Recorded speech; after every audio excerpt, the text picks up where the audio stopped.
আগামীকাল AFC Asian cup কোয়ালিফায়ার্সে Hong Kong এর মুখোমুখি হচ্ছে বাংলাদেশ।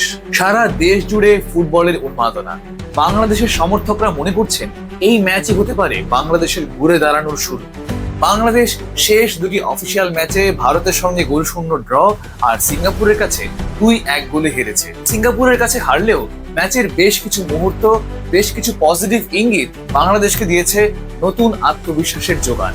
দেশে ফিরেছেন বাংলাদেশের রত্ন হামজা চৌধুরী। তার পদার্পণে পুরো বাংলাদেশ টিম পেয়েছে নতুন ইন্সপিরেশন। ম্যাচ প্রসঙ্গে তিনি বলেছেন, মিডফিল্ডারের দায়িত্বই হলো আক্রমণ ভাগ, রক্ষণ ভাগ দুটোতেই অবদান রাখা। ইনশাল্লাহ আমি খুব ভালোভাবে এটা করতে পারবো। এটা খুব গুরুত্বপূর্ণ দায়িত্ব, কিন্তু আমি রোমাঞ্চিত এবং বেশ উপভোগ করছি। ম্যাচের আগে মিডফিল্ডার সুমিত সোমু জানিয়েছেন তিনি এই ম্যাচ নিয়ে আশাবাদী, কারণ তার বিশ্বাস বাংলাদেশ এবার আলাদা কিছু করতে পারবে। অপরদিকে প্রতিপক্ষ হংকং এর ফর্ম এই মুহূর্তে একেবারেই খারাপ।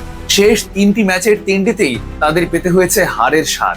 জাপানের বিপক্ষে 6-1 গোলে, দক্ষিণ কোরিয়ার বিপক্ষে 2-0 গোলে আর চীনের বিপক্ষে 1-0 গোলে হেরেছে তারা। শেষ 3 ম্যাচে হজম করতে হয়েছে 9টি গোল, করেছে মাত্র 1টি গোল। অতএব রক্ষণ ভাগের বেহাল দশাই বলা চলে। বাংলাদেশের সামনে এক সুবর্ণ সুযোগ, এই রক্ষণ ভাগের সুযোগ নিয়ে প্রথম থেকেই আক্রমণাত্মক ফুটবল খেলার।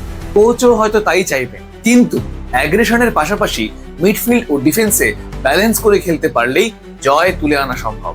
সব মিলিয়ে আগামীকালের ম্যাচ শুধুই একটি ম্যাচ নয়, এটি হতে পারে বাংলাদেশের আত্মবিশ্বাস ফেরানোর লড়াই। কাল গ্যালারিতে থাকবে লাল সবুজের ঢেউ, আর মাঠে নতুন এক লড়াই, নতুন এক আশা।